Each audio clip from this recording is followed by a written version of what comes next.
What's the deal going on, Jerome's? NFL Combine is kicking off, and a feature of the Combine is local media, well, not local, national media jackals getting a chance to talk to GMs and head coaches, except for head coaches who skip the Combine. You think you're better than us. But Kevin O'Connell talked earlier. Kwesi Adofo-Mensah also spoke to the media contingent today, and also need to point out, let me tell you about my best friend. So your head coach and GM don't coordinate for matching puffer vest day. I cannot relate. Also, you guys should have called me. I'm late to the party, but still looking good. Also, they should sell. There's so much merch that Kevin O'Connell wears that isn't available on the team store. I feel like that's a market inefficiency. I feel like the Vikings are definitely leaving a lot of meat on that bone, because basically every single awesome hat, awesome hoodie, awesome puffer vest that Kwesi or Kevin O'Connell or whoever wear for a press conference, the next day, or not even the next day, immediately, that item should be on sale at a discount in the team store. Just, we need to move some merch. Holla at me. Holla at me, Vikes. But so Kwesi Adofo-Mensah talked to the media jackals. Of course, the number one question was Kirko. Kevin Seifert, ESPN, who's not Carl Gerbschmidt, who is not.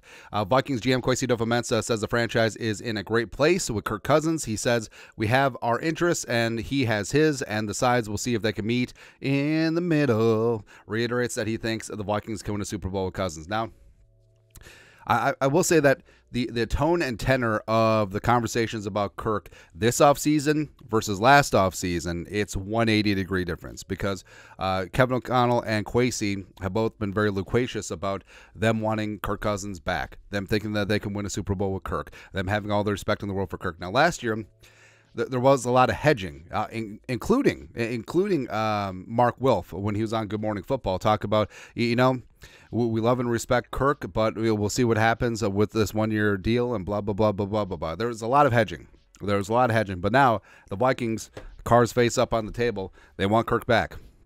And maybe it's because they can't tag him with the void contract, and he could walk for nothing. I don't know, man. I don't know. Another guy whose contract needs to be adjusted, again, Kevin Seifert. Kwesi Adofo-Mensah says a lot of the stuff he has heard about the Justin Jefferson contract negotiations is completely false. Said the sides got unbelievably close to a deal last summer, and reiterates that the team wants him around for the long term. And then he added, on whether trading Justin Jefferson is an option, that is not something that's once crossed my mind. You got a blue chip player, a blue chip person. You try to keep as many of those as you can. So to all the Vikings fans are like, well, the Chiefs traded Tyreek Hill in the 1-2 Super Bowls. Yeah, because they had Mahomes.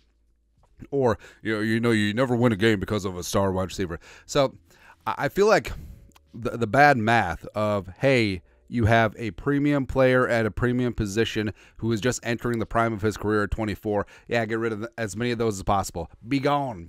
Be gone.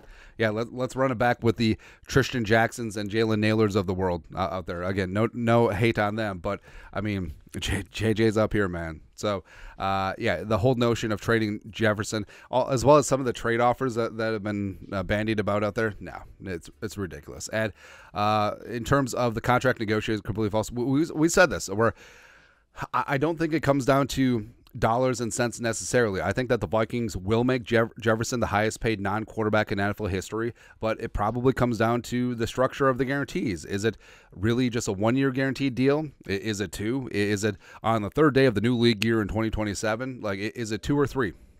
Something like that. Like, the total money, I don't think will factor in. I don't even think the total guarantee will factor in. But when those guarantees hit, I think that's what is a holdup, as well as the plan for the quarterback, which is obviously important for Jefferson as a receiver. But all the steam, it's like, oh, there's steam that JJ could be available via trade. Yeah, Charlie Walters, shooter, just nailed another one.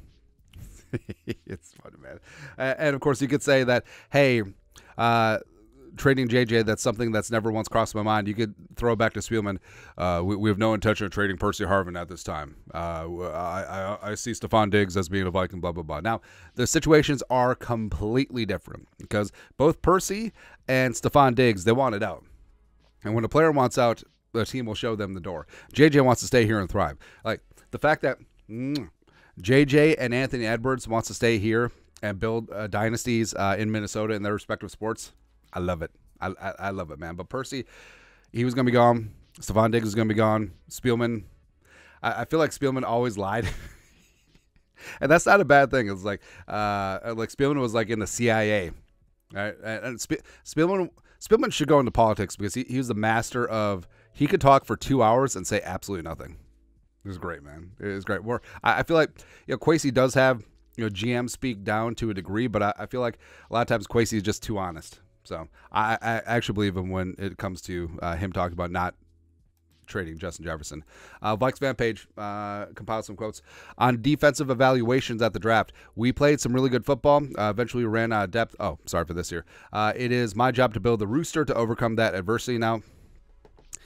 Yeah, having some depth is really important. It's like hitting on your first-round pick in 2022 or your second-round pick or your third-round pick or whatever. But, yeah, so some of the guys that Kwesi's brought in, whether it be Marcus Davenport, whether it be the rookies from the first 2 drafts, definitely need a little bit more contribution on the defensive side of the ball. So hopefully things will get better. It got better last year, but hopefully things get even better in 2024. On Danielle Hunter, quote, we have ongoing conversations with his agent. It is not just about this season, but the next few. We will try to find a way to meet in the middle. I don't see them working it out with Danielle. Even though it would be great, even though Danielle has said before that he would love to stay here in Minnesota, money-wise, I think that he can just get blown away by some of the other teams. And I think Detroit may make a big push for him. I think that the Texans make a lot of sense. I think Jacksonville has always been tied to Danielle. I think that if they want Danielle, they can offer more money than the Vikings can, especially if the Vikings have eyes to add in free agency, as well as if they bring back Kirk and extend JJ. So, yeah, I think of Kirk and Danielle, I think it's way more likely that Kirk is back than Danielle. And if both of them are back, I think there's a small chance. It's not huge. Story of my life. Lastly, cell phone. Those are rare. Qualities he looks for in a future quarterback: be able to operate at a high level. High level. So we got Johnny Manziel. If a play does not go as planned, teammates messes up. How they handle that is important. So making plays off script. That has not been a hallmark of Kirk Cousins, but you look at guys who can improvise: Caleb Williams, Drake May, Jaden Daniels. JJ McCarthy to a degree, sure. Bo Nix, Penix. So basically, all of these quarterbacks, when things go bad, they can make something happen. Rattler, I feel like Rattler just makes things go bad so he can improvise. He really is Bert Favre out there. It's crazy, man. Moving up in the draft, we look at every option. You assess, you asses. You assess everything there is, come up with the best option that's best for you, and go from there. And I think that's exactly what the Vikings are going to do, where I'm sure that Kwesi has made some calls. The rumors of the Vikings, they kick the tires, light the fires on potentially moving up to 3. But as we said before, 3, 5, 7, I think those are the key spots to potentially move up. If the Giants are in a quarterback, leapfrogging them. If the Falcons are in a quarterback, potentially leapfrogging them. As I burp. Yeah. But I think all options are on the table, including moving up into the top 3. But we'll see what happens. But Kwesi, I feel like he dropped a lot of truth bombs out there, and I with everything Kwesi says, I actually do believe him at face value, because I don't know if he's gone into the analytics of just lying like some other GMs, but I do think that the Vikings have no intention of trading Justin Jefferson at this time. I think that they will get something worked out with him long term. I think that the Vikings will and Kirk will get something done. I think Danielle probably leaves. I think that's where we're currently at. And I think the Vikings, even if they do re-sign Kirk, will have the motivation to find the quarterback of the future by hook or by crook. But that's it. Take a look at Kwesi's Combine Presser. Let us know your thoughts and our thoughts and his thoughts in the comment section below. Subscribe for daily Vikings takes. Most support the work. Put a little something in the Venmo. But till next time, Skol, production value.